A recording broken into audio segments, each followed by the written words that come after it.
Chapter 6. Charlie. Charlotte Olivia Masen, are you daydreaming about your hot boyfriend again? Eric's voice interrupts my thoughts as he struts into my office, dressed head to toe in a new designer suit. I should have been daydreaming about Julian.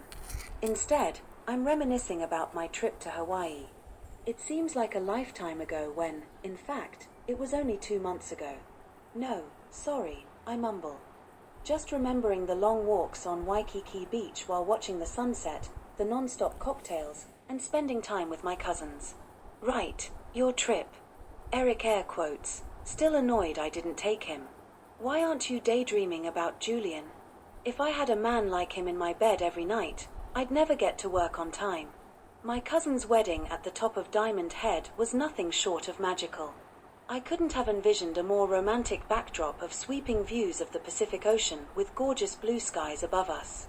The wedding itself was intimate with about 20 people in total, of which 10 of them were relatives. It was nice to spend time with my family, especially my younger cousin, Noah, who I hadn't seen for a few years.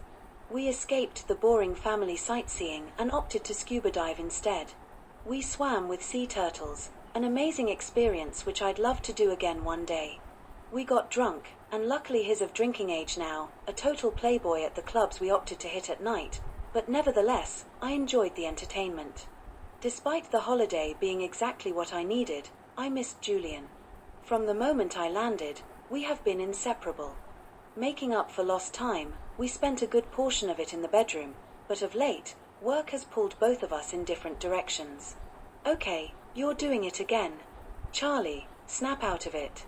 Unless, of course, you're thinking about his wang. In that case, do share, he snickers, rubbing his hands. Eric, I'm not talking about Julian's wang with you, and I can't believe we're back to using that word. It's so crass. Wiener, Johnson, Pecker, Bratwurst, one-eyed monster, baloney pony, stop. Your penis slang is unsettling. Baloney pony? Seriously, Eric, when have you ever said to someone, hey, gorgeous, take off your pants and show me your baloney pony? Who says that? No one. Do you ask a guy to take off his pants? Where's the dominatrix woman I had you pegged for? Okay, enough Pecker-Wiener talk. I've got an appointment in 15 minutes. Now what else is on the agenda today? The day flew by, and before I knew it, it was just after 6. The office is deserted, and I'm buried under a mountain of paperwork. It's now or never. I start going through the papers until my phone rings, startling me. As the name Batman flashes across my screen, I catch myself grinning before I answer. I came up with the nickname when I realized how strikingly similar Julian looked to Christian Bale. Hey, gorgeous, he greets me in what could only be described as his sex voice. It does all kinds of crazy things to my lady parts. Why am I not at home so we can have phone sex or something? I miss him, terribly. Hello, yourself. Is this an early night booty call? I tease, leaning back in my chair as I cross my legs to stop the throbbing pain between them. Don't let me think about your booty. I'm in a conference room waiting for the senator to arrive. Well, in that case, have you thought about my tits as well? They are very happy in that lacy black number you like. You're evil, you know that. Batman calling me evil? How predictable. I think I need to take you down to the Batcave, show you what Batman's really into. Okay, but if any real bats fly at me, you can kiss your naughty rendezvous goodbye. Julian laughs and continues to talk about how his day went. I enjoy listening to him. He's just as ambitious as I am. His love of journalism is evident every time he speaks. One thing I have learned since our time together, New York City is never short of a scandal. After chatting for 10 minutes, we agree to meet up after 8 for a bite to eat. I pack my bag and head out the door. It's dark, but the car lights brightening the streets. I wait on the sidewalk, hailing the next cab that drives past. It's my lucky day as one halts suddenly. Rushing over, I climb in and give the driver the address. It's Monday night, and like always, I take the cab to Rocky and Nikki's apartment to spend time with my favorite person in the whole world. CHA, it's you. He throws himself at me as I walk through the door. God, I love this kid. Hearing him call my name reminds me I was his first word. Not mommy or daddy, it was CHA, and it stuck. With his head nestled on my stomach, I pull him away so I can examine his face. His jet black hair is a replica of Rocky's, same tendrils that hang just above his brows.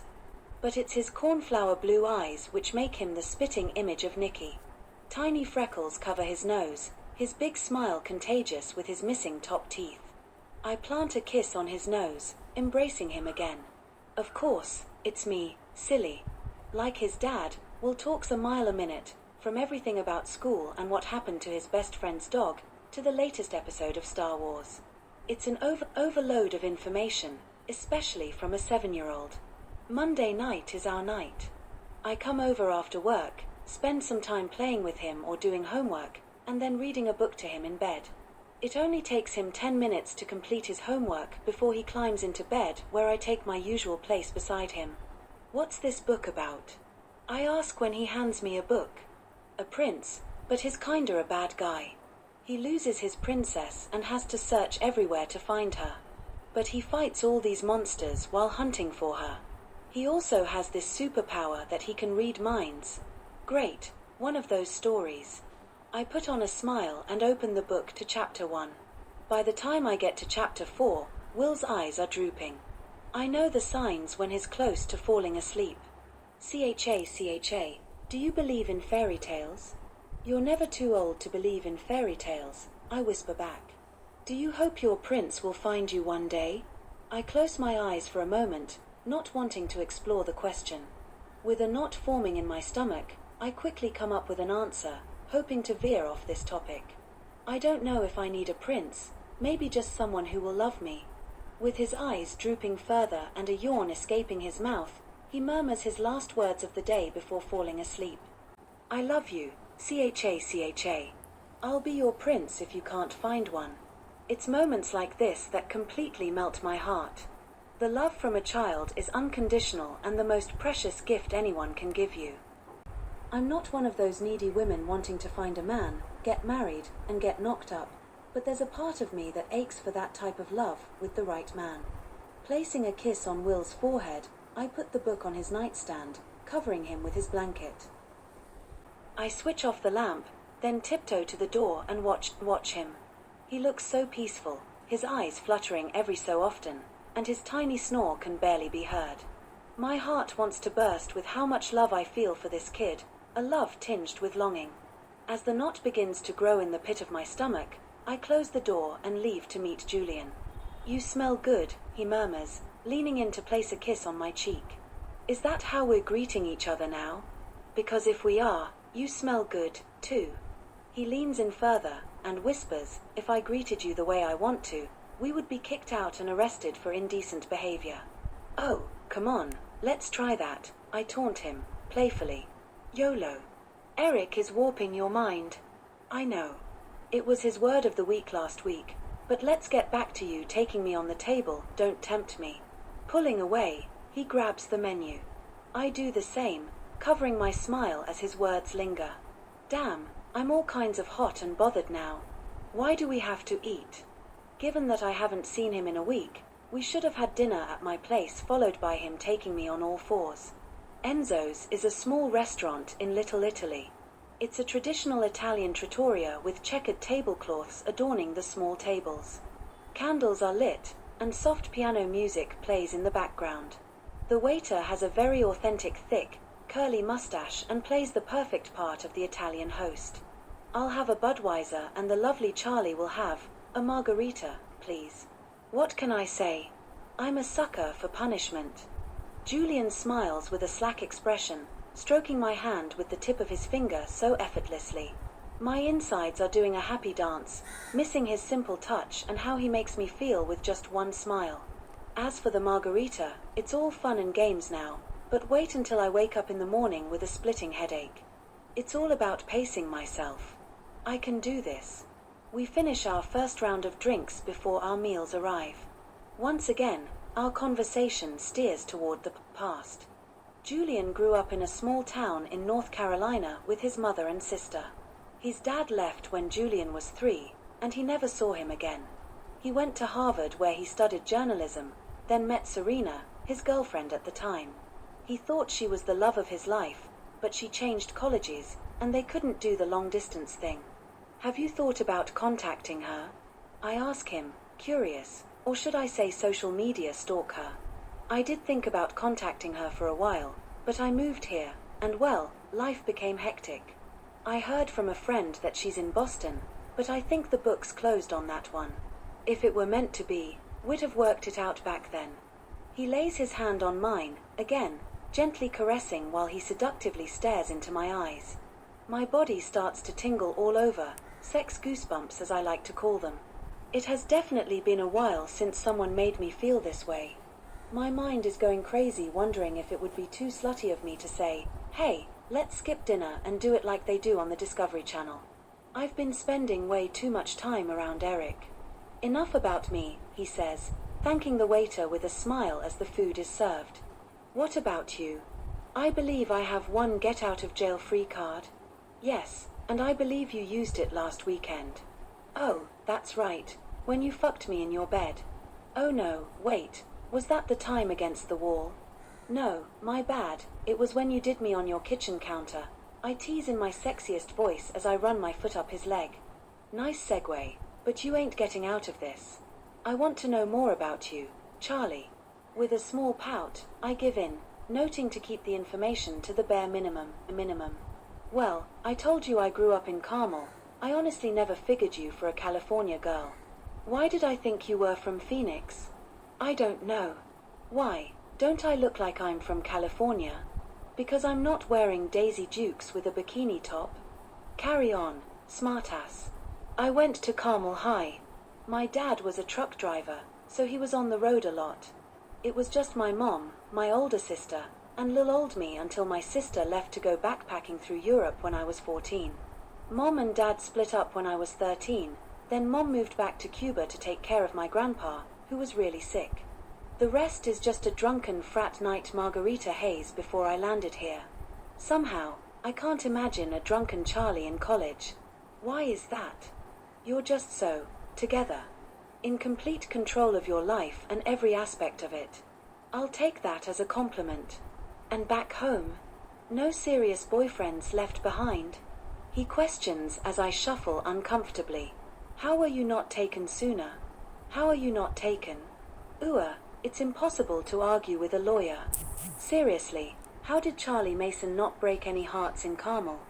Almost choking on my drink, I let out a cough. Julian waits patiently for an answer, raising his brows with a curious gaze. It's the skeleton in the closet that's happy to remain in hibernation.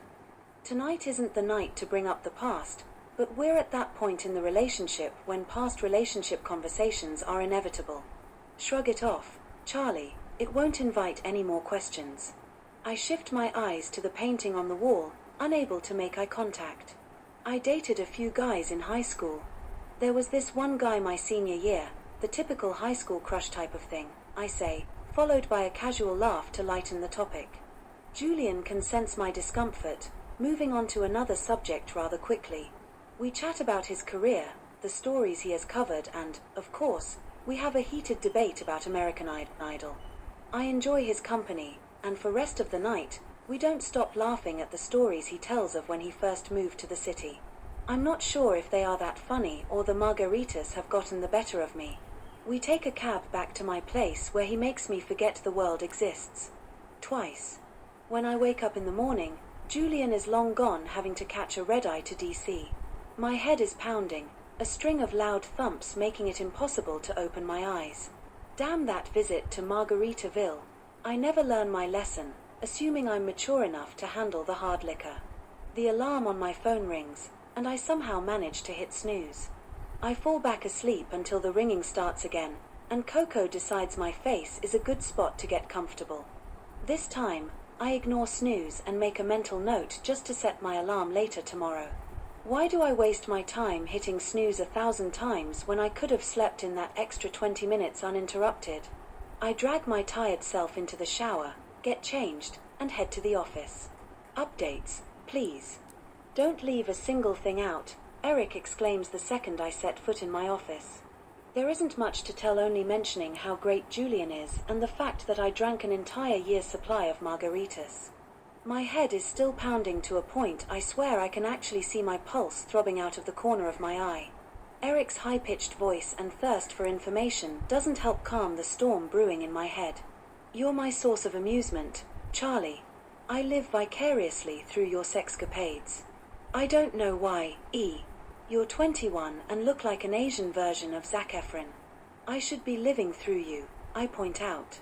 I sit back in my chair, glancing out the window. Life seems perfect. Julian is amazing, everything I'm looking for in a guy. He makes me laugh, his intelligence is a huge turn-on, and I can't deny how sexy he is. Yes, Batman definitely ticks all my boxes, including the one below. Life at work is busy and thriving on pressure is my thing. Everything I work hard for has paid off, yet I can't help but feel that all of this is too good to be true. Just like my mom once told me, perfection can never be reached. Shaking my head, I think to myself, screw that notion. Life is perfect, and I'm sitting on top of the world while wearing my new Louboutins. Yet, somewhere in the dark passages within me, I'm trying to bury deeper the nagging feeling in the pit of my stomach that there's a dark storm gathering on the horizon. A storm so brutal and ready to rock me to my very core.